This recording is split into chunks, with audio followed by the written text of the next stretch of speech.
Dengan penerapan Industri 4.0, maka negara Indonesia bisa meningkatkan ekspor, meningkatkan produktivitas, dan menekan biaya produksi, sehingga akan berpengaruh ke daya saing industri kita yang meningkat.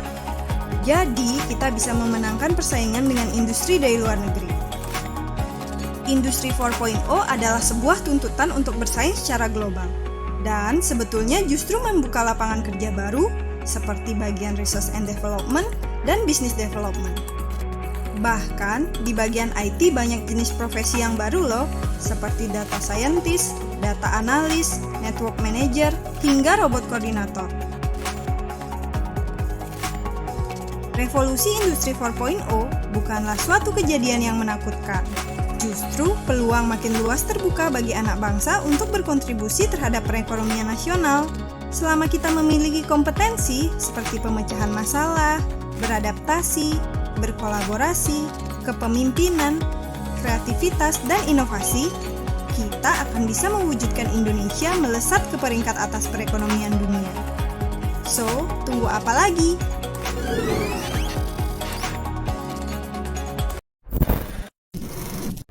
Halo semuanya, welcome to our video. Kali ini kita akan membahas topik yang sangat penting dan sedang berkembang pesat, yaitu revolusi industri 4.0. Sebenarnya, apa sih revolusi industri 4.0 ini? Dan apa dampaknya pada kehidupan kita sehari-hari? Yuk kita pelajari sama-sama. Revolusi Industri 4.0 adalah fase keempat dari revolusi industri yang ditandai dengan integrasi teknologi canggih dalam proses produksi dan bisnis. Sebelumnya kita sudah melewati 3 revolusi industri. Yang pertama dengan mesin uap, yang kedua dengan listrik dan produksi massal, yang ketiga dengan otomasi menggunakan komputer. Ini revolusi industri 4.0 menggabungkan teknologi digital dengan fisik secara real time. Teknologi kunci, faktor utama yang mendorong revolusi industri 4.0 adalah adanya teknologi seperti Internet of Things, IoT, di mana perangkat dan mesin dapat saling terhubung dan berkomunikasi secara langsung lewat internet.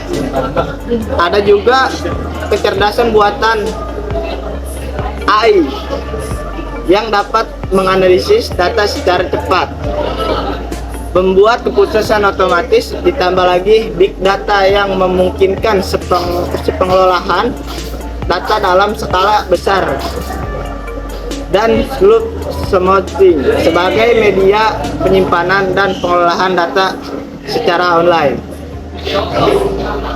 Teknologi ini mulai diterapkan di berbagai sektor, misalnya di manufaktur. Pabrik pintar menggunakan robot dan juga sensor untuk melakukan produksi dengan efisien tinggi dan juga minim kesalahan. Lalu, di sektor kesehatan, ada AI yang membantu mendiagnosa penyakit lebih cepat. Sedangkan di sektor transportasi, ada mobil self-pengemudi atau self-driver yang mulai dikembangkan dan juga dicoba.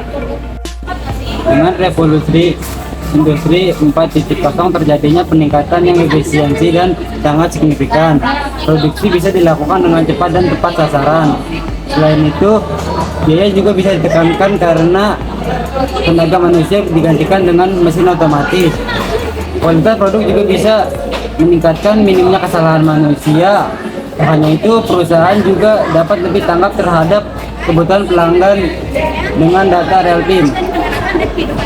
Tidak semua berjalan dengan mulus. Berbagai tantangan harus dihadapinya.